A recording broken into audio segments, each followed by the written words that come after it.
Mengawali materi di bulan yang fitri ini, perkenankan Abi mengupas salah satu buku bisnis yang paling terkenal di dunia yang berjudul Rich Dad Poor Dad. Buku ini menceritakan kisah nyata Robert T. Kiyosaki sebagai penulisnya yang memiliki dua orang ayah yang ia sebut sebagai ayah kaya dan ayah miskin. Ayah kaya mengajarkan tentang membangun usaha sendiri, mengupas bagaimana cara uang itu bekerja, dan hal-hal lain yang berhubungan dengan investasi. Sedangkan ayah miskin mengajarkan tentang sekolah hingga jenjang tertinggi, melamar pekerjaan, dan menjadi pegawai kantoran layaknya orang-orang yang ada pada umumnya. Demikianlah sisi unik dari kehidupan Kiyosaki karena ia menerima dua pendidikan yang saling berbeda satu sama lain. Kedua ayahnya juga tidak pernah bertemu. Saat Kiyosaki belajar kepada ayah kaya, maka ayah miskin tidak berada di sana. Begitu pula sebaliknya, maka ayah yang paling berhasil menanamkan prinsip-prinsip kehidupan dialah yang paling berpengaruh kepada Kiyosaki. Buku kedua yang ingin Abi kupas yang berjudul Rich Trainer, Poor Trainer. Siapa penulisnya? Belum ada. Mungkin salah satu di antara kita insya Allah. Kisah dalam buku ini memang belum dicetak dalam wujud kertas, namun masih berwujud buku kehidupan kita semua. Setiap kita hakikatnya memiliki dua orang pelatih yang bisa kita sebut sebagai pelatih kaya dan pelatih miskin. Meminjam istilah Kiyosaki. Pelatih kaya mengajarkan tentang kesabaran, berjuang melawan hawa nafsu, dan hal-hal lain yang berhubungan dengan pengendalian diri. Sedangkan pelatih miskin mengajarkan tentang perbuatan yang tidak terpuji, melanggar perintah Allah, dan sikap bersantai-santai layaknya orang-orang pada umumnya. Demikianlah sisi unik dari kehidupan kita, karena kita menerima dua pendidikan yang saling berbeda satu sama lain. Kedua pelatih tersebut juga tidak pernah bertemu. Saat kita belajar kepada pelatih kaya, maka pelatih miskin tidak berada di sana. Begitu pula sebaliknya. Maka pelatih yang paling berhasil menanamkan prinsip-prinsip kehidupan, dialah yang paling berpengaruh pada kita. Siapakah kedua pelatih tersebut? Yaitu Ramadan dan setan. Karena saat Ramadan datang, maka setan diikat oleh Allah. Begitu juga sebaliknya, ketika syaitan dilepaskan, maka Ramadan yang pergi. Ramadan sejatinya memang hanya pelatih. Ia melatih kita selama 1 bulan penuh. Setelah itu, hasil latihan tersebut sepenuhnya di bawah kendali kita. Apakah kita yang praktekkan pada 11 bulan berikutnya atau tidak? Setan juga hanya pelatih. Tugasnya melatih kita agar pandai dan ahli untuk durhaka kepada Allah. Oleh karena itu, mari kita tingkatkan mawas diri kita semua. Meski kita telah kehilangan Ramadan, bukan berarti kita kehilangan dan melupakan hasil-hasil latihannya. Justru sekarang saatnya praktek. Tak perlu takut kehilangan Ramadan, karena yang hilang hanya bulannya saja. Sedangkan pengaruhnya akan tetap menemani orang-orang mukmin. Seperti pesan Kiyosaki dalam bukunya tadi, seorang pemenang tidak pernah takut kehilangan. Hanya pecundanglah yang takut kehilangan. Winners are not afraid of losing, but losers are. Jadi di antara pelatih kaya dan pelatih miskin, siapakah yang benar-benar bertahan latihannya? Kita sendiri yang menentukannya.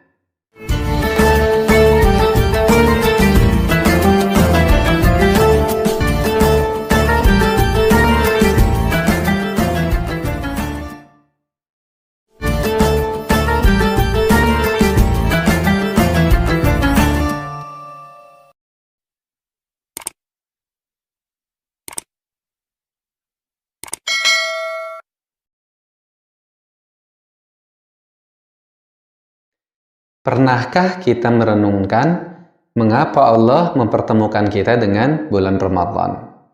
Terlintaskah di dalam hati kita apa maksudnya Allah memberikan kesempatan kepada kita merasakan Ramadan? Benarkah hanya kebetulan saja kita masih melihat Ramadan tahun ini?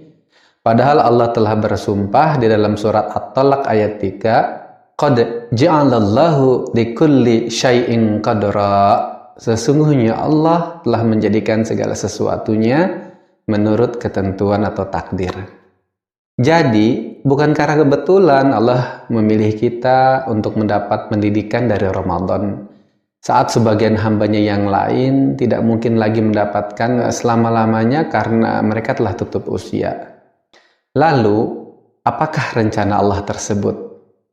Saksikanlah jawabannya yang begitu lembut ini di dalam surat Al-Baqarah ayat 268. Wallahu ya'idukum magfiratam minhu wa fadla.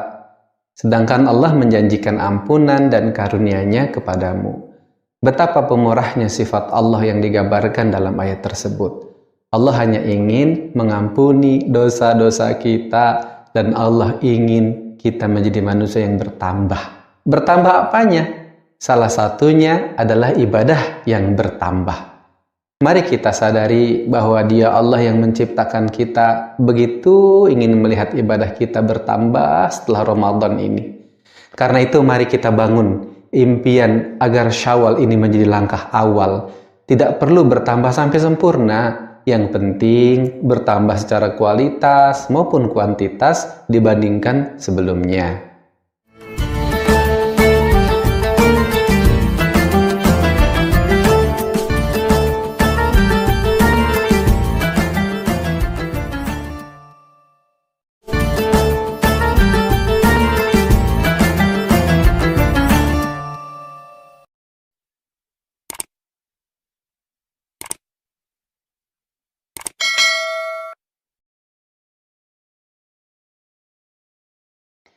Jika mendengar kata samurai, apa yang pertama kali terlintas di pikiran kita?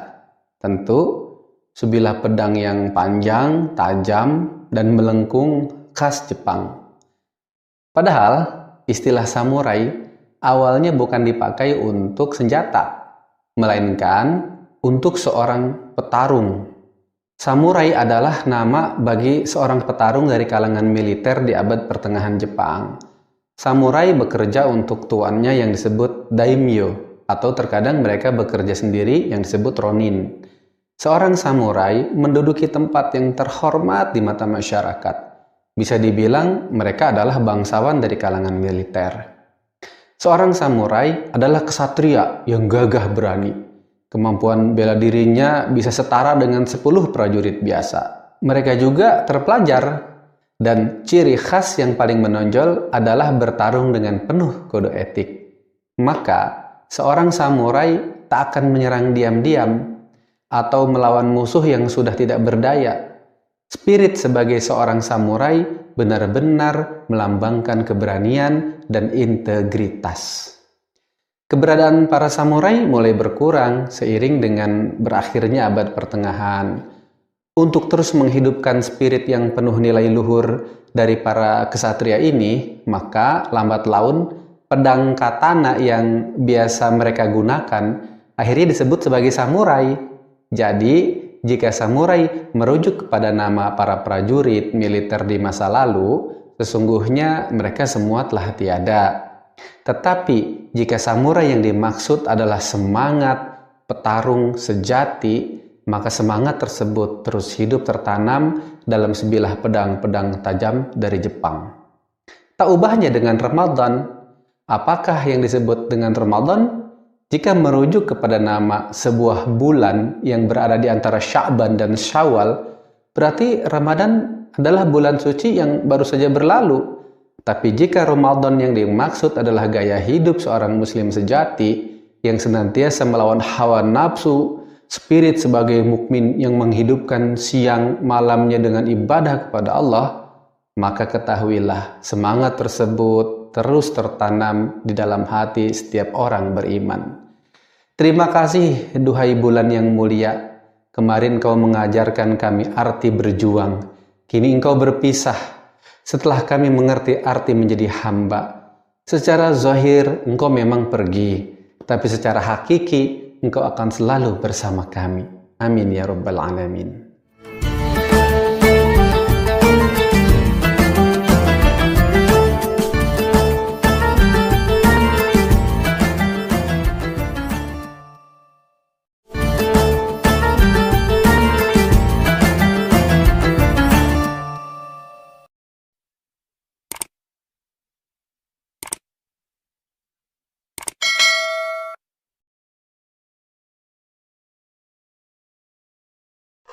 Ustadz, boleh pinjam motornya? Boleh. Pakai yang itu ya, yang warna hitam. Yang Matic ini aja Ustadz, boleh nggak? Wah, jangan. Motor ini masih baru. Belum pernah dipakai jauh-jauh. Pakai aja tuh motor yang lama tuh, yang itu tuh ya, yang satu lagi ya. Demikian salah satu proteksi yang tanpa disadari ketika membeli sebuah motor baru. Tetangga mau pinjam saja tidak diberikan, takut nanti ada sesuatu yang tidak terduga di tengah jalan. Namanya juga barang baru, masih mulus semenjak datang dari showroom. Motor baru ini dipakai dengan hati-hati sekali. Di jalan raya pun lebih baik mengalah daripada mendahului kendaraan lain. Maklum, takut motornya kena sesuatu atau apa gitu. Motor itu tidak pernah ditancap gas yang berlebihan karena khawatir akan merusak mesin. Cukup kecepatannya santuy saja. Intinya, motor baru tersebut sangat dijaga. Belum lagi motor baru ini rajin dibawa ke tempat pencucian. Meski masih kelihatan bersih, dibela-belain deh untuk mencucinya sebelum kotor. Sepertinya hampir semua orang bertindak berlebihan jika memiliki barang baru. Betul ayah bunda? Tidak apa, sifat seperti ini tidak ada salahnya. Apalagi jika diarahkan kepada sesuatu yang positif. Misalnya, saat diri kita kembali menjadi fitri, maka kita memerlukan sifat ini. Kita harus menjaga dengan ekstra hati-hati menjaganya. Karena diri ini masih baru, seolah-olah baru keluar dari showroom. Innallaha tabaraka wa ta'ala farada siyama Ramadan alaikum wa sanangtu lakum qiyamah. Sesungguhnya Allah mewajibkan puasa Ramadan dan aku menyunahkan bagi kalian sholat malamnya. Faman shamahu wa qamahu imanan wa ihtisaban, maka barang siapa melaksanakan ibadah puasa dan sholat malamnya karena ingin mendapatkan pahala, kharaja min dzunubihi kayaumi waladathu ummuh. Niscaya dia keluar atau diampuni dari dosa-dosanya sebagaimana ia dilahirkan oleh ibundanya. Hadis riwayat An-Nasai. Seyogianya kita awali bulan Syawal ini dengan penuh husnuzan kepada Allah bahwa Allah telah mengampuni dosa-dosa kita seperti yang dikabarkan oleh Rasulullah Shallallahu Alaihi Wasallam tersebut. Maka selanjutnya kita harus punya proteksi terhadap diri yang kembali mulus ini. Jagalah dengan hati-hati sekali. Jangan sampai yang tidak terjadi di tengah jalan. Kita lebih baik mengalah daripada harus menuruti hawa nafsu, amarah atau hawa nafsu yang lain. Maklum, takut diri ini kena dosa kembali. Jangan pernah melakukan hal-hal yang tidak berguna secara berlebihan karena khawatir akan merusak kebaikan. Cukup jalani hidup dengan santuy saja. Kita juga harus rajin istighfar dan mohon ampun meski masih kelihatan bersih. Usahakan agar senantiasa melazimkan istighfar taubat sebelum diri ini kotor kembali. Seperti semua orang yang mampu bertindak berlebihan jika memiliki barang baru, maka kita juga harus mampu pula merawat diri ini yang baru ini.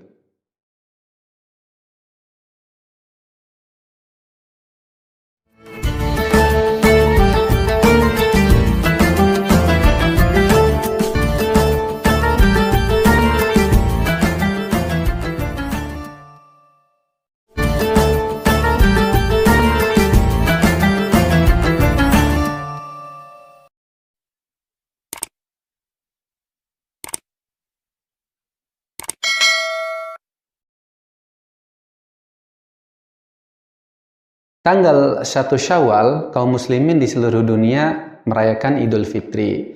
Secara bahasa, Id berarti hari raya, dan Fitri selain berarti suci atau kesucian juga bisa bermakna makan.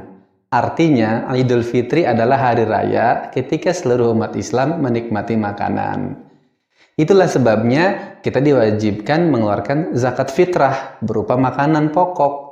Untuk memastikan jangan sampai ada seorang pun dari kalangan fakir miskin yang tidak bisa makan di hari raya Idul Fitri tersebut. 2 bulan setelah itu, kaum muslimin kembali merayakan Idul Adha. Secara bahasa, Aid berarti hari raya, dan Adha berarti hewan kurban. Artinya, Idul Adha adalah hari raya ketika seluruh umat Islam menikmati daging kurban. Itulah sebabnya kita disunnahkan mengorbankan hewan-hewan semisal kambing dan sapi untuk memastikan jangan sampai ada seorang pun dari kalangan fakir miskin yang tidak bisa makan daging di hari Adha tersebut. Dari penjelasan tersebut, kita bisa melihat bagaimana agama ini mendidik umatnya untuk terus tumbuh. Jika sebelumnya baru memberi makanan pokok saja, maka selanjutnya dituntut untuk memberi lebih dari itu, yaitu daging hewan.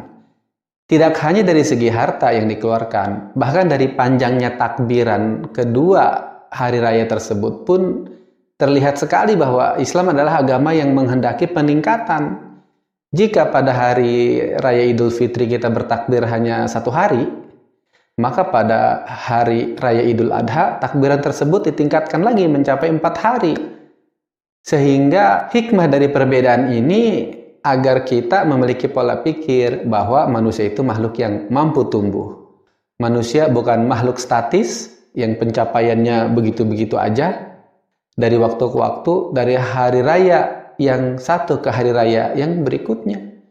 Pola pikir yang menyadari bahwa kita pasti bisa semakin baik dalam dunia barat disebut growth mindset.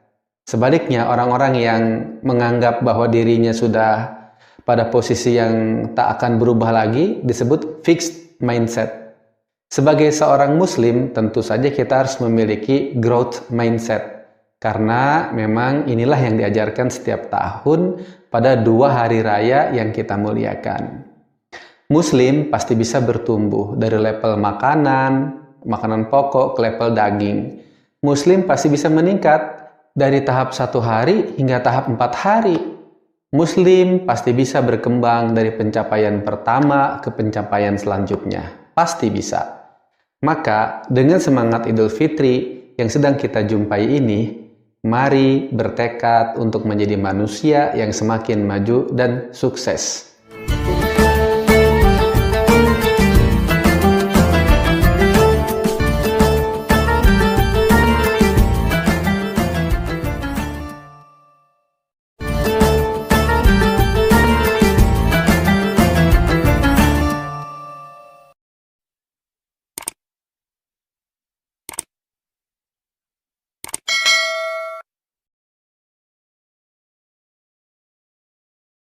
Mungkin kita pernah bertanya bagaimana puasa yang dilakukan orang-orang mukmin sebelum umatnya Rasulullah Sallallahu Alaihi Wasallam.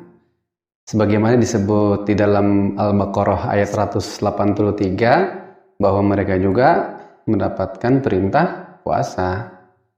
Maka jawabannya kita bisa dapatkan salah satunya dalam kitab Nasoihud Diniyah karangan Al-Imam Al-Haddad.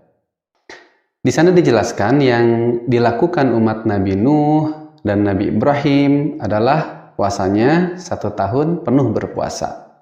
Kemudian 1 tahun berikutnya tidak puasa. 1 tahun lagi puasa dan seterusnya begitu. Adapun umatnya Nabi Daud adalah sehari puasa, kemudian sehari berikutnya tidak puasa. Besoknya puasa lagi dan seterusnya seperti itu. Bahkan ulama-ulama lain banyak juga yang menyebutkan aneka macam puasa yang dilakukan para nabi dan rasul yang berbeda-beda lagi. Namun disebutkan oleh Al-Imam Al-Haddad yang cukup menarik karena polanya hampir sama antara Nabi Nuh, Nabi Ibrahim maupun Nabi Daud, yaitu 50-50. 50% puasa, 50% tidak. Kalau polanya seperti itu diterapkan di saat ini, tentu kita akan mengalami kepayahan. Bayangkan saja, jika harus seminggu puasa misalnya, kemudian seminggu berbuka, seminggu puasa, seminggu berbuka, sebulan puasa, sebulan berbuka, bulan berikutnya puasa lagi. Syukurlah Allah Subhanahu wa Ta'ala mengetahui kapasitas hambanya, maka kita hanya diwajibkan 1 bulan puasa, 11 bulan tidak puasa. Atau dalam persentase, dalam 1 tahun itu hanya 8,3% puasa, 91,7% tidak puasa. rasanya kebangetan banget kalau dengan komposisi demikian masih ada aja orang-orang yang keberatan berpuasa di bulan Ramadan. Setuju? Lantas akan muncul pertanyaan, bukankah umat Rasulullah ini akan dimuliakan di akhirat nanti? Bukankah umat ini akan menjadi umat yang paling unggul dibandingkan dengan umat-umat yang lain? Dilihat dari faktor puasanya saja sepertinya tidak mungkin. Maka Allah kembali menunjukkan kemurahannya kepada umat ini. Diperintahkanlah umat ini untuk berpuasa 6 hari di bulan Syawal. Sebagaimana sabda Rasulullah sallallahu alaihi wasallam, "Man shoma Ramadhana tsumma atba'ahu sittam min Syawal kana kasiyamid dahr." Barang siapa yang berpuasa Ramadan kemudian berpuasa 6 hari di bulan Syawal, maka dia berpuasa seperti 1 tahun penuh. Hadis riwayat Muslim. Jika dengan tambahan puasa sunnah tersebut seolah-olah kita berpuasa 1 tahun penuh, maka persentase yang kita peroleh akan menjadi 100% puasa dan 0% tidak puasa. Kebangetan banget deh kalau dengan komposisi demikian masih ada orang-orang yang keberatan berpuasa 6 hari di bulan Syawal. Setuju? Maka marilah kita kuatkan tekad untuk memenuhi hak bulan Syawal ini dengan berpuasa sunnah 6 hari di dalamnya. Malu dong sama diri sendiri. Masa sih yang kemarin puasa 30 hari bisa bersabar, kok sekarang cuma 6 hari saja nggak bisa bersabar?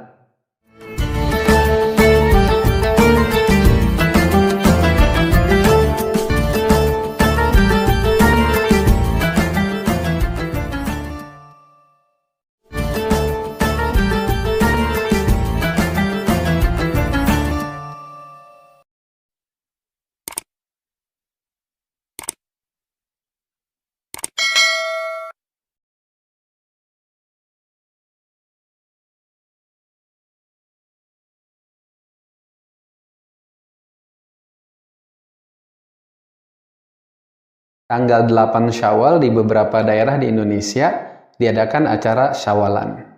Ramai para penduduk berdatangan membawa makanan buatan mereka masing-masing. Kelihatannya seru karena satu sama lain saling menghadiahkan makanan tersebut untuk saudaranya. Suasana meriah setelah berzikir dan berdoa. Mereka saling bertegur sapa dan bersilaturahim, seperti lebaran saja pada umumnya. Tahukah ayah bunda, tradisi saling bersilaturahim dan menyenangkan orang lain dengan makanan ala kadarnya ini disebut lebaran ketupat. Karena umumnya makanan yang mereka buat adalah ketupat. Tanggal 8 Syawal adalah momen di mana kaum muslimin menuntaskan puasa sunnahnya yang dimulai 1 hari setelah Idul Fitri. Pantas saja mereka lebaran lagi, dalam tanda petik ya. Jika Idul Fitri adalah hari kemenangan karena telah menunaikan puasa Ramadan 1 bulan, maka lebaran ketupat adalah hari kebahagiaan karena mereka tuntas menunaikan 6 hari di bulan Syawal puasanya. Siapa sangka kemeriahan tanggal 8 Syawal ini bukan hanya terjadi di Nusantara, tapi juga di negeri-negeri Arab. Suasana di sana juga ramai pada tanggal tersebut. Tradisi mereka dalam bahasa Arab disebut uwad. Para penduduk secara berkelompok demi kelompok bersilaturahim dan bertamu kepada para ulama sesepuh. Pada hari itulah orang-orang alim begitu dimuliakan. Mereka didatangi, dimintakan nasihat dan doa-doanya. Kegembiraan menyelimuti semua orang pada hari itu. Begitulah salah satu cara kaum muslimin di seluruh dunia dalam menjaga ibadah sunnah. Bagi mereka, jika baru menghidupkan ibadah fardu, itu masih langkah pertama atau biasa aja. Seseorang muslim harus melangkah lagi ke langkah yang kedua, yaitu dengan menghidupkan ibadah-ibadah sunnah. Oleh karena itu, spirit dari lebaran ketupat dan uwad ini harus kita tanamkan dalam hati bahwa hidup adalah perjalanan ibadah yang tidak pernah berhenti dari fardu ke sunnah silih berganti.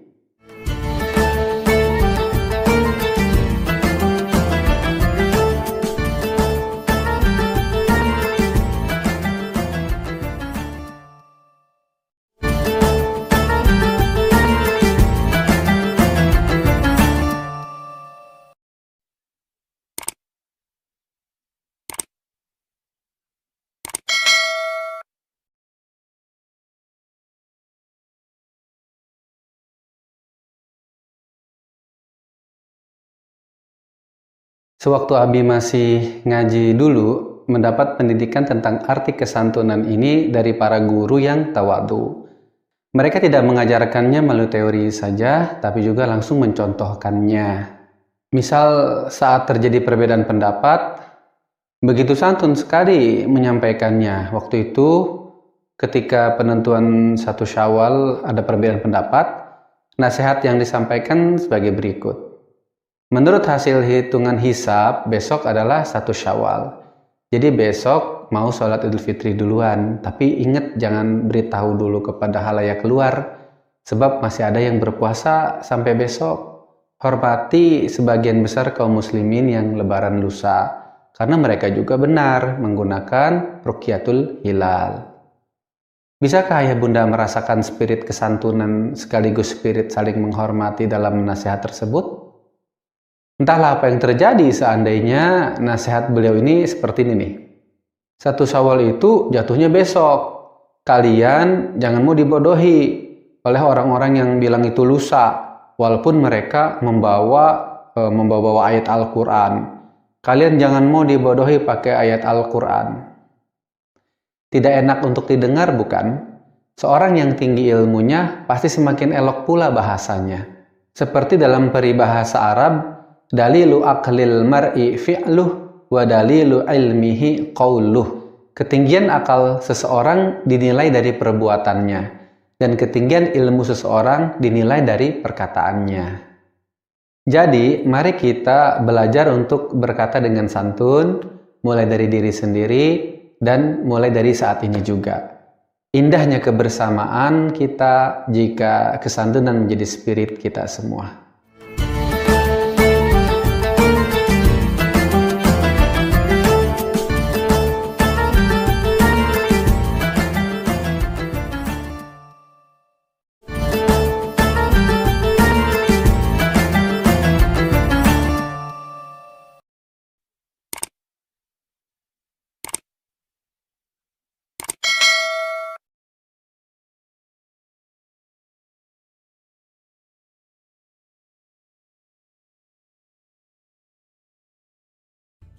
Berbeda, so what gitu loh.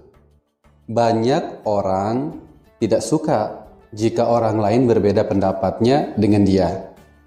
Padahal, jika kita ingin realistis, setiap manusia tumbuh di keluarga yang berbeda, merasakan berbagai pengalaman yang berbeda, kawannya berbeda, sekolahnya berbeda.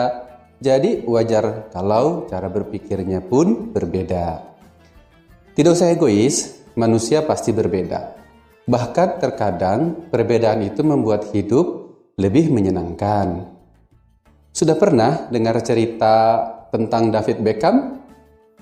Suatu hari David Beckham akan berkunjung ke sebuah desa. Oleh karena itu Pak Kades ingin membuat spanduk penyambutan untuk sang bintang lapangan tersebut. Dipanggillah si Didin, ahli pembuat spanduk di desanya. Din, tolong buatkan spanduk bertuliskan "Selamat datang David Beckham" yang besar ya. Siap Pak Kades, bereslah. Besok saya jamin selesai. Besoknya, Didin memperlihatkan spanduk barunya tersebut. Tulisannya dengan huruf besar, "Selamat datang David Beckham", kurang huruf H. Pak Kades melihat, aduh Din, salah itu tulisannya, kurang huruf H itu, perbaiki ya. Siap Pak Kades, beres. Besok saya jamin sudah diperbaiki. Besoknya, Didin memperlihatkan spanduk yang sudah diperbaikinya dengan huruf besar, tulisannya, "Selamat datang David Beckham. Astagfirullah. Sejak kapan David Beckham jadi haji? Kamu kira Roma Irama apa? Maksud saya, huruf H-nya itu setelah huruf K. Perbaiki ya. Siap Pak Kades. Besok saya jamin sudah diperbaiki. Besoknya, Didin memperlihatkan spanduk yang sudah diperbaiki lagi. Dengan tulisan huruf besar, tulisannya, Selamat datang KH. David Beckham. Pak Kades pun akhirnya jatuh pingsan. Jadi, sekarang ayah, bunda, dan sahabat percayakan bahwa perbedaan persepsi tiap orang itu terkadang menyenangkan untuk diceritakan. Siap untuk menjadi lebih bijaksana?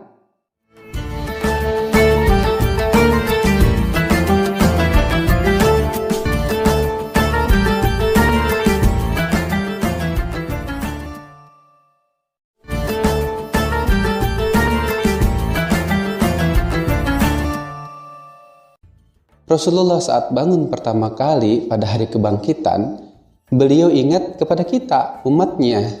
Beliau bertanya kepada malaikat Jibril, hari apa ini wahai Jibril? Ini adalah hari kebangkitan wahai Rasulullah. Di manakah umatku wahai Jibril?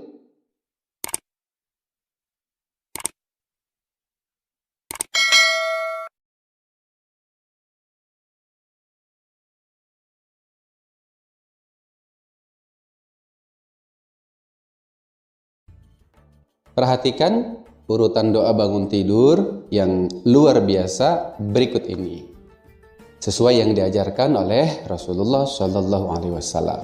Yang pertama, La ilaha illallah wahdahu la syarikalah lahul mulku wa lahul hamdu yuhyi wa yumitu wa huwa ala kulli syai'in qadir. Yang kedua, Asyhadu an la ilaha illallah. Yang ketiga, wa asyhadu anna Muhammadar Rasulullah. Barulah yang keempat, Alhamdulillahillazi ahyana ba'dama amatana wa ilaihin nusur. Kebanyakan kita bangun tidur hanya membaca doanya saja, yaitu doa yang keempat. Ternyata pertama kali yang harus kita ingat saat bangun tidur adalah Allah, yaitu doa yang pertama dan doa yang kedua. Padahal biasanya bangun tidur kita ingat smartphone, bangun tidur ingat tugas kantor, bangun tidur ingat tagihan jatuh tempo. Semua yang kita ingat saat pertama kali kita membuka mata setiap hari adalah hal-hal duniawi. Pantas saja kita jadi budak dunia. Coba yuk kita ganti dengan hal-hal yang mulia agar hidup kita penuh kemuliaan juga. Setelah ingat Allah saat bangun tidur, barulah kita ingat Rasulullah, yaitu doa yang ketiga. Sebab Rasulullah saat bangun pertama kali pada hari kebangkitan, beliau ingat kepada kita, umatnya. Dalam hadis, saat Rasulullah sebagai manusia pertama yang dibangkitkan setelah hari kiamat, beliau bertanya kepada malaikat Jibril, hari apa ini wahai Jibril? Ini adalah hari kebangkitan wahai Rasulullah. Di manakah umatku wahai Jibril? Lihat, manusia mulia saat genting seperti itu bukannya ingat keluarganya, bukan pula ingat anak-anaknya, tapi yang diingat adalah justru kita, umatnya. Maka kita lebih pantas lagi untuk ingat kepada Rasulullah Sallallahu Alaihi Wasallam.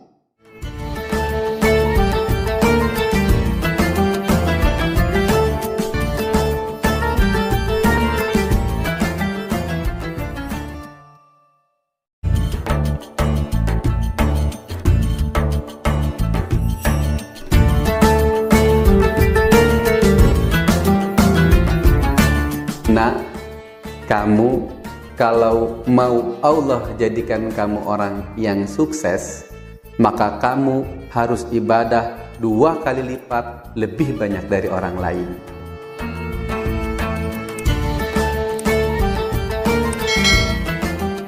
Suatu hari, Abi diundang ceramah karyawan di sebuah perusahaan di daerah Jalan Merdeka Selatan. Kebetulan, sang CEO perusahaan memberi sedikit sambutan, Abi selalu ingat apa yang disampaikan, bahwa beliau sejak kecil ibunya selalu berpesan, "Nak, kalau kamu mau jadi orang sukses, maka kamu harus bekerja 2 kali lipat lebih banyak dari orang lain." Begitulah nasihat itu yang mengantar sang CEO kecil sampai sekarang menjadi orang yang berhasil. Oleh karena itu, jangan abaikan untuk selalu memberi nasihat dan masukan kepada anak-anak kita tentang semangat dan kebaikan. Abi pun demikian. Pada saat berkumpul penuh kebersamaan, nasihat pun diutarakan. "Nak, kamu kalau mau Allah jadikan kamu orang yang sukses, maka kamu harus ibadah 2 kali lipat lebih banyak dari orang lain." Bagaimana dengan ayah bunda sekalian? Untuk anak-anak Anda, nasihat kebaikan apa yang sudah disampaikan?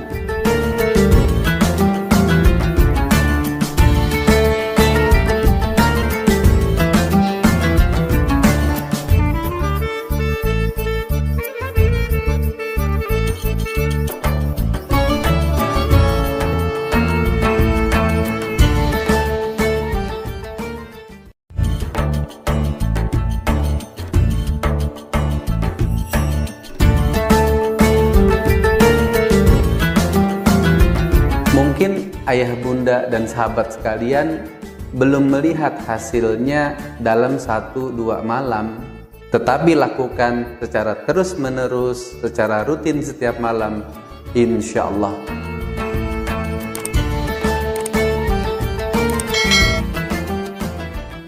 Reframing artinya membingkai ulang kejadian yang ingin kita pilih.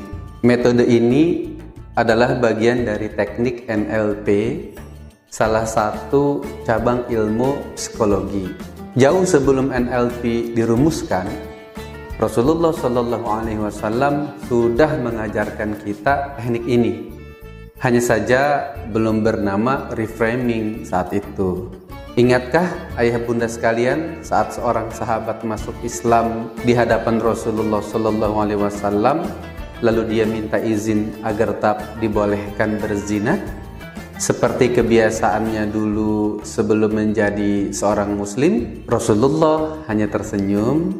Beliau menjawab dengan pertanyaan balik, "Relakah engkau jika ibumu dizinahi laki-laki lain?" "Demi Allah, aku tidak rela." "Begitu pula orang lain tidak akan rela ibu mereka dizinahi olehmu." "Relakah engkau jika anak perempuanmu dizinahi laki-laki lain?" Laki-laki itu menjawab, "Demi Allah, aku tidak rela." Rasul menjawab kembali, "Begitu pula orang lain tidak akan rela anak perempuan mereka dizinahi olehmu." Inilah contoh reframe dari Rasulullah SAW dan hasilnya luar biasa. Sahabat tersebut kemudian tersadarkan, dan sejak hari itu tidak ada yang lebih dia benci dibanding zina.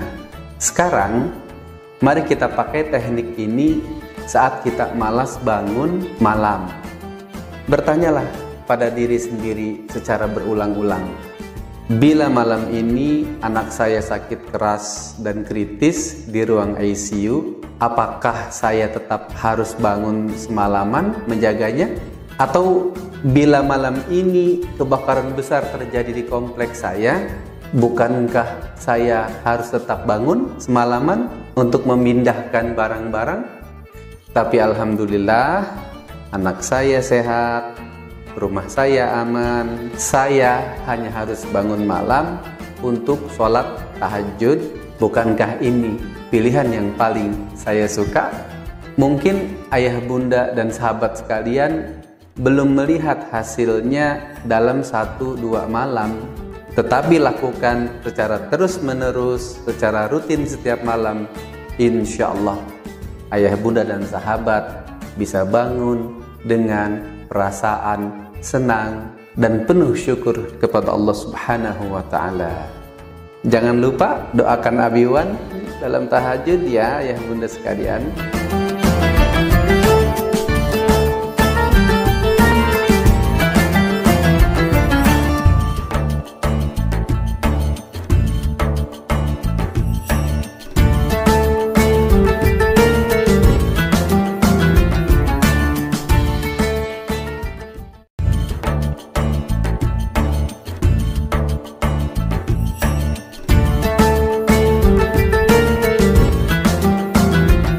Karena yang kita pinta bukan lagi hanya kaya dan dermawan, melainkan Allah yang maha kaya dan maha dermawan.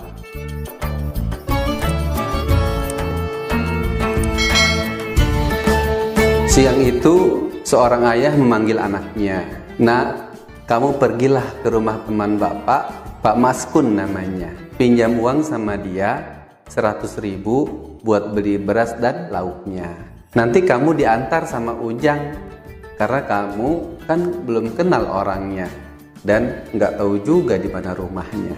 Dalam perjalanan, si Ujang bertanya kepada anak itu penuh penasaran. "Ada perlu apa, Den, kita ke rumah Pak Maskun? Apa yang bisa dia bantu?" "Bapak suruh saya pinjam uang 100.000, kata si anak. "Astagfirullah, nggak salah tuh, Den. Pak Maskun itu orang yang tidak mampu. 100.000, mana punya dia uang sebesar itu. Bahkan dia itu orangnya pelit, Den. Kalaupun sedang punya uang, tidak bakalan dia mau bantu." Ayah, bunda, dan sahabat, sampai di sini bisa terbayang apa yang terjadi selanjutnya? Mereka datang dengan perasaan pesimis, dan tentu saja permintaan mereka tidak akan berbuah manis. Keesokan harinya, si ayah memanggil lagi anaknya, "Nak, kamu pergilah ke rumah teman bapak yang bernama Pak Gana. Pinjam uang sama dia 100.000 buat beli beras dan lauknya. Nanti si Ujang lagi yang antar kamu, karena kamu kan belum kenal orangnya dan juga nggak tahu di mana rumahnya." Dalam perjalanan, si Ujang kembali mengajukan pertanyaan. "Kali ini kita ke rumah Pak Gana, ada apa, Den? Ada perlu apa lagi, Den?" "Bapak suruh pinjam uang 100.000, kata si anak. "Alhamdulillah, Den, kali ini Ujang setuju. Pak Gana itu orang yang mampu. Duit 100.000 itu nggak ada artinya buat dia, karena dia itu orang dermawan dan suka membantu. Kalau sedekah kepada tetangganya bisa satu orang 500.000. Lah, ini kita mau pinjam 100.000, jangan-jangan malah dikasih lebih dari itu." Ayah, bunda, sampai di sini bisa terbayang apa yang terjadi selanjutnya? Mereka datang dengan perasaan optimis, senang, yakin, dan tentu saja permintaan mereka akan berbuah manis. Jadi, di mana posisi kita saat kita berdoa kepada Allah Subhanahu wa Ta'ala, datang kepada Allah Azza wa Jalla? Kita lebih pantas lagi untuk datang dengan perasaan optimis, senang dan yakin agar terkabul doa-doa dan tercapai cita-cita. Mengapa demikian? Karena yang kita pinta bukan lagi hanya kaya dan dermawan, melainkan Allah yang maha kaya dan maha dermawan. Selamat merasakan manisnya penerimaan doa-doa yang dikabulkan oleh Allah Subhanahu wa Ta'ala yang Maha Rahman.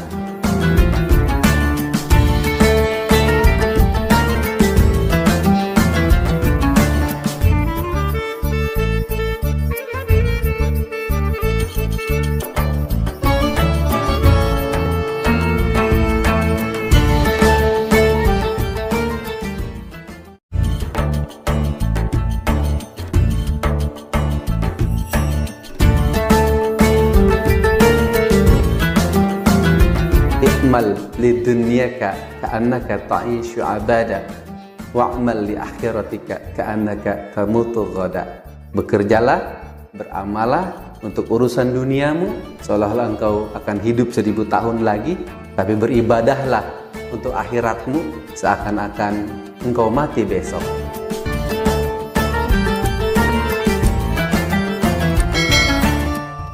Dulu ada seorang sahabat Nabi yang berkata di depan beliau, "Ya Rasulullah, saya ikut berjihad bukan karena ghanimah atau harta rampasan perang, melainkan agar dada saya ini tertusuk musuh dan saya wafat sebagai syuhada." Sehingga pada saat terjadi musim perang berikutnya, sahabat tersebut benar-benar wafat dalam keadaan tertusuk persis di dada yang dia tunjuk di hadapan Nabi Muhammad SAW, sehingga Nabi memujinya bahwa dia telah memiliki niat yang ikhlas, sehingga Allah menyampaikan kepada niatnya itu. Ayah bunda, kelahiran kita tidak bisa dipesan. Kita tidak bisa minta kepada Allah lahir berkulit putih atau hitam, berambut keriting atau lurus. Semua atas kehendak Allah Subhanahu wa Ta'ala. Tetapi kematian bisa dipesan. Kita bisa memesan akan diwafatkan dalam keadaan bagaimana, karena manusia akan wafat dalam kebiasaan yang rutin mereka kerjakan ketika hidup. Karena itu, takutlah bila sampai hari ini justru kita masih banyak memiliki kebiasaan-kebiasaan yang dibenci Allah Subhanahu wa Ta'ala. Jangan-jangan kematian akan datang pada saat itu. Nauzubillahi min dzalik. Jadi, mulailah ibadah terbaik kita sejak hari ini dan jadikanlah kebiasaan.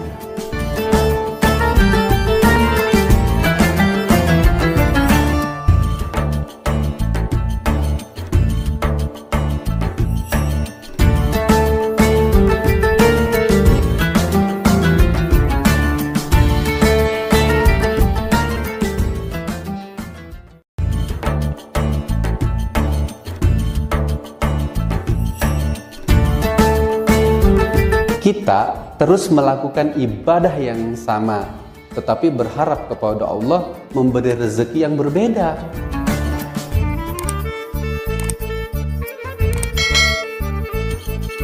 Mari kita bayangkan seandainya ada seorang pemuda yang sedang memasak mie.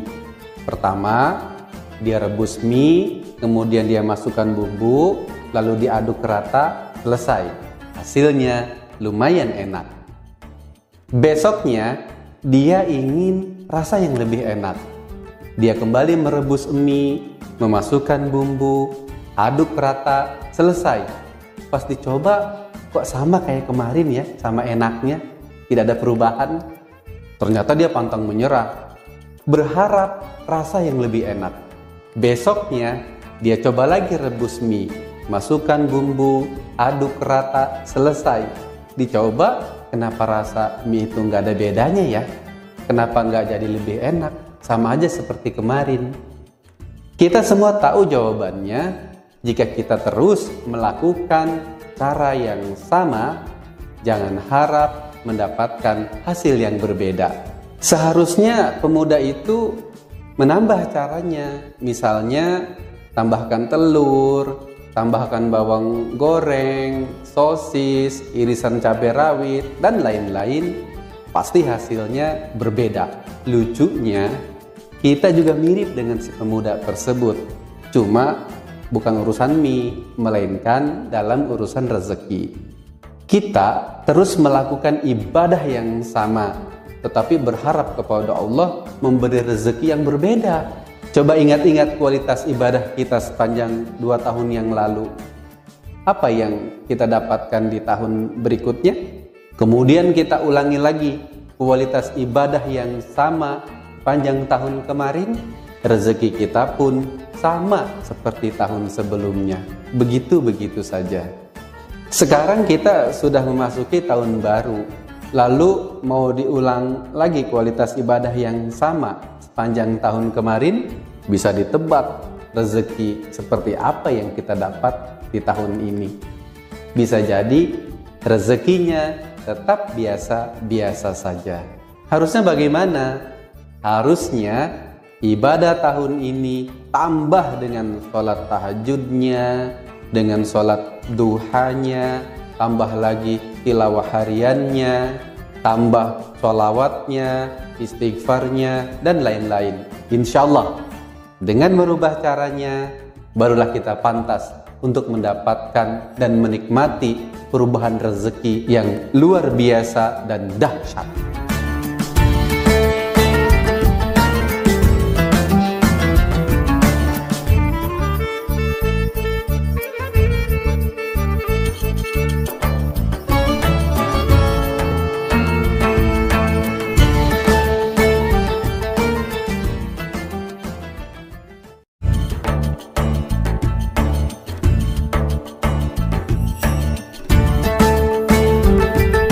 saat kita menginginkan pertolongan Allah, mengharap rezeki Allah, butuh kebahagiaan dari Allah, lebih enak mana? Saat meminta atau saat ditawarkan sendiri oleh Allah?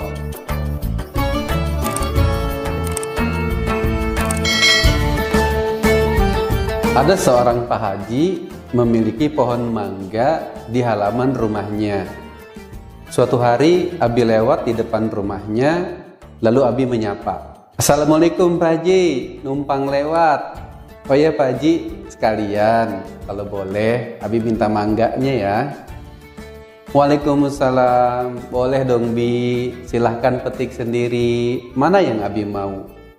Nah, itu cerita pertama. Berikut ini cerita kedua yang terjadi pada hari yang berbeda. Karena Pak Haji sudah hafal jam berapa biasa Abi lewat, beliau menyiapkan satu plastik mangga. Lalu beliau duluan yang menyapa pas Abi lewat. "Abi Wan, ini kebetulan mangganya lagi pada mateng. Tunggu sebentar ya, saya sudah siapkan spesial buat Abi Wan." "Wah, terima kasih Pak Haji, jadi ngerepotin." Nah, ayah bunda dan sahabat, mana yang lebih enak? Meminta atau ditawarkan? Tentu jawabnya lebih enak saat ditawarkan. Karena mangganya sudah siap dan pasti manis semua.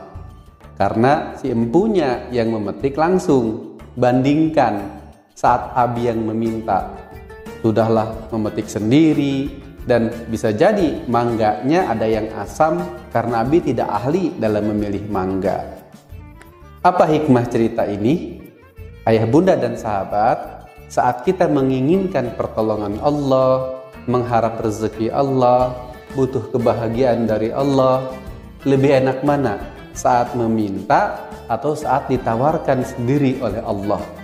Pasti jawabnya lebih enak saat ditawarkan oleh Allah Subhanahu wa Ta'ala. Kalau begitu, mau nggak kita ambil tawaran dari Allah? Yang pertama, sholat awal waktu. Kenapa? Karena panggilan azan adalah panggilan saat kita ditawarkan kebahagiaan oleh Allah Subhanahu wa Ta'ala. Saat muazin menyeru, "Hayya 'alal falah."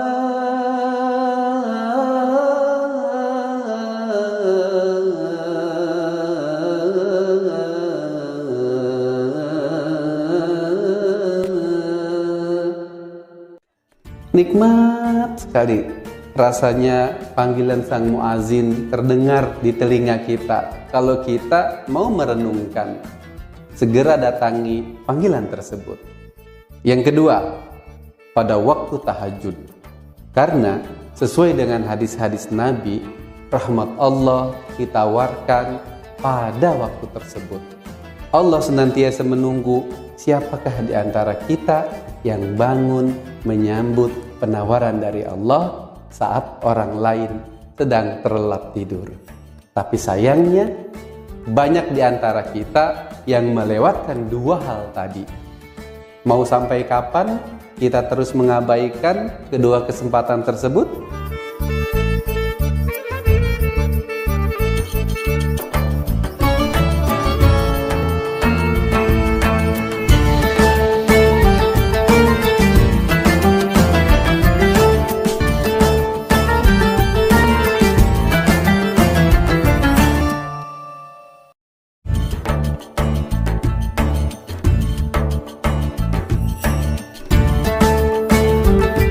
Lihatlah sholat kita yang tidak khusyuk. Lihat istighfar kita irit sekali, nggak sebanding dengan dosa yang jumlahnya sangat boros.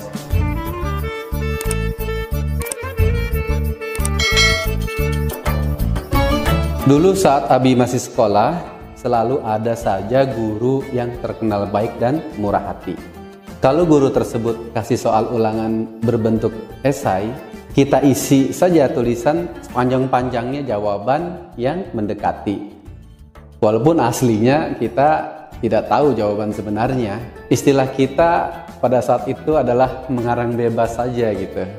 Nanti saat dikoreksi sama si guru, jawaban kita walaupun salah tetap diberi poin. istilahnya tetap dapat upah nulis daripada lembar jawaban kita kosong. Nanti nggak dapat poin sama sekali. Ayah, bunda, dan sahabat juga ingat kan, tipe guru yang seperti ini selalu saja ada saat kita sekolah. Padahal jawabannya salah, tapi karena si murid sudah ada kemauan untuk menjawab, tetap saja guru memberi poin. Ini namanya guru yang murah hati. Jika manusia saja bisa sepemurah itu, tentu Allah Subhanahu wa ta'ala lebih berhak lagi untuk pemurah kepada kita hambanya. Karena itu perlu sekali kita berbaik sangka kepada Allah. Lihatlah sholat kita yang tidak khusyuk. Lihat istighfar kita irit sekali, nggak sebanding dengan dosa yang jumlahnya sangat boros. Harusnya kalau kita menilai dari sudut pandang manusianya, ibadah kita nggak mungkin diterima. Disinilah pentingnya kita tempatkan akhlak kita berbaik sangka atau husnuzon kepada Allah yang maha pemurah, agar senantiasa kita semua mendapat kemurahan dari Allah Subhanahu wa ta'ala. Itu sebabnya para ulama lalu berpesan, jangan kamu abaikan dua hal. Yang pertama, husnuzon kepada Allah, dan yang kedua, husnuzon kepada manusia.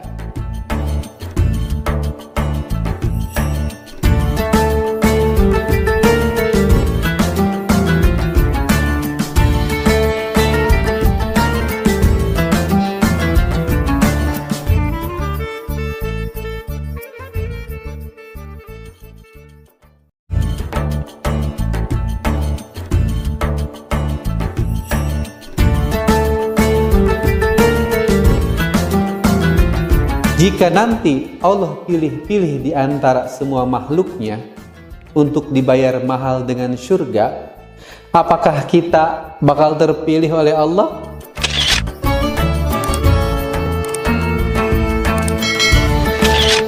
Jika ibu-ibu mendekati mamang penjual mangga di pinggir jalan, kita semua bisa menebak jalan ceritanya, tawar-menawar, dan pilih-memilih. Mang, ini mangga harum manis berapa sekilonya? 30.000 bu, kata si mamang. Wah, kemahalan tuh mang, 20 ya? Belum bisa bu, harum manis memang mahal. Kalau mau yang lebih murah, ini ada mangga Indramayu. Saya kurang suka mangga Indramayu mang. Ya udah 25 ya, tapi saya pilih sendiri mangganya. Nanti si mang tinggal nimbang, setuju? Sepakat dengan harga yang lebih mahal dari jenis mangga yang lainnya. Si ibu pun memilih mangganya. Dicium harumnya, dilihat kulitnya, takut ada bagian yang busuk. Namanya orang membeli, pasti pilih-pilih barangnya, ya kan? Dan kalau memang barangnya bagus, pasti berani membayar mahal. Betul kan ayah bunda? Jika nanti Allah pilih-pilih di antara semua makhluknya untuk dibayar mahal dengan surga, apakah kita bakal terpilih oleh Allah? Allah Subhanahu wa ta'ala berfirman, Innallaha ashtara minal mu'minin anfusahum wa amwalahum bi anna lahumul jannah. Sesungguhnya Allah membeli dari orang-orang mukmin baik diri maupun harta mereka dengan memberikan surga untuk mereka. Quran surat At-Taubah ayat 111. Ya Allah, membayangkan aja bikin netes air mata karena ngukur diri ini betul-betul nggak pantas dipilih oleh Allah untuk dapat surganya.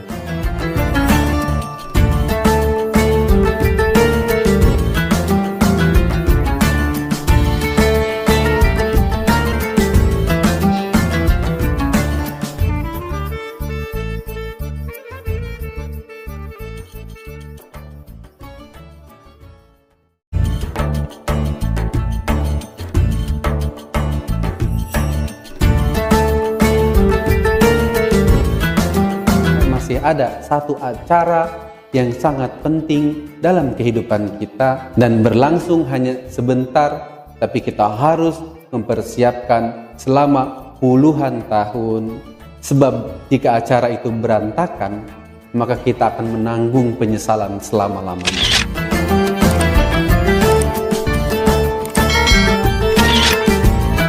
Suatu hari, salah seorang jamaah Abi melangsungkan prosesi melamar akhwat pilihannya. Abi diminta mendampingi sebagai perwakilan orang tuanya. Oleh karena itu, hari ini bolehkan Abi cerita yang berhubungan dengan pernikahan? Coba sejenak kita ingat-ingat bagaimana sibuknya persiapan dua keluarga yang mau melangsungkan resepsi pernikahan. Luar biasa sibuknya. Apalagi tanpa dibantu wedding organizer, dari mulai gedung, catering, undangan, pengisi acara, urusan administrasi, dan lain-lain. Semua disiapkan dari jauh-jauh hari. Biasanya 3 atau 4 bulan sebelum hari H. Bahkan ada yang sampai 1 tahun sebelum hari H. Mengapa? Karena hari H resepsi pernikahan adalah hari yang penting. Jika ada yang tidak sesuai rencana alias berantakan, kedua keluarga pasti menanggung malu. Oleh karena itu, kita rela mempersiapkan sampai berbulan-bulan demi kelancaran acara yang 1 hari saja. Betul begitu? Hal ini alami. Asal jangan lupa bahwa masih ada 1 acara yang sangat penting dalam kehidupan kita dan berlangsung hanya sebentar, tapi kita harus mempersiapkan selama puluhan tahun. Sebab jika acara itu berantakan, maka kita akan menanggung penyesalan selama-lamanya. Ya, itulah dia, Sakaratul Maut. Acara paling penting di akhir umur kita. Sampai kita rela berpuluh-puluh tahun sibuk mempersiapkan dengan amal yang soleh. Sebab kita semua ini ingin Sakaratul Maut berjalan dengan lancar dan memperoleh husnul khotimah. Ayah, bunda, dan sahabat, mulai hari ini setiap kita mendapatkan undangan pernikahan, kita juga harus otomatis ingat pula dengan persiapan Sakaratul Maut. Setuju kan?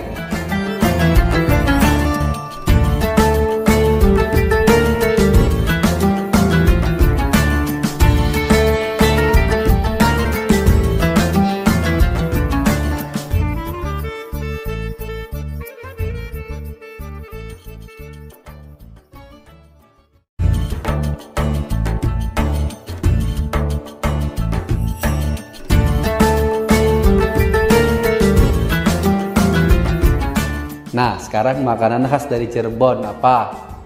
Indomie ya? Loh, kok Indomie?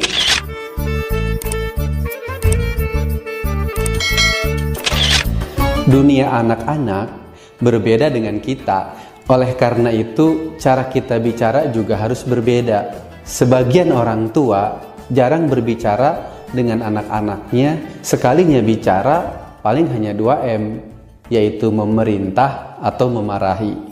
Jika ayah bunda termasuk tipe orang tua 2M, sering-seringlah mengingat saat mereka begitu polos dan lucu menceritakan sekolahnya. Seperti ayah yang satu ini nih, saat sedang mengoreksi hasil isian PR anaknya tentang makanan khas daerah. Bertanya, coba ayah tes jawaban dedek ya, makanan khas dari Betawi apa? Tanya sang ayah nih. Kata si anak, kerak telur ya. Pinter. Terus makanan khas dari Jogja apa? Gudeg ya. Hebat. Nah, sekarang makanan khas dari Cirebon apa? Indomie ya. Loh, kok Indomie? Si ayah kebingungan. Dengan santuy si anak menjelaskan, iya kan? Indomie ada yang rasa empal gentong ya. Empal gentong kan dari Cirebon.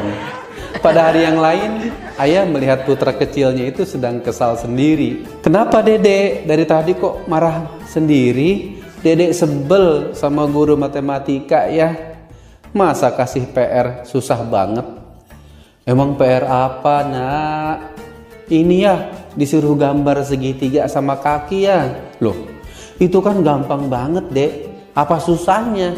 Aduh ayah, dedek gambar segitiga sama tangan aja susah, apalagi harus gambar segitiga sama kaki. Bagaimana dengan kita? Hal polos dan lucu apa yang bisa kita ingat tentang mereka? Semoga kita semua menjadi orang tua yang senang berbicara dengan anak-anak kita dengan bahasa yang santun dan terbaik. Jika ayah bunda dan sahabat punya pengalaman menarik tentang anak-anak kita, silahkan ceritakan di kolom komentar.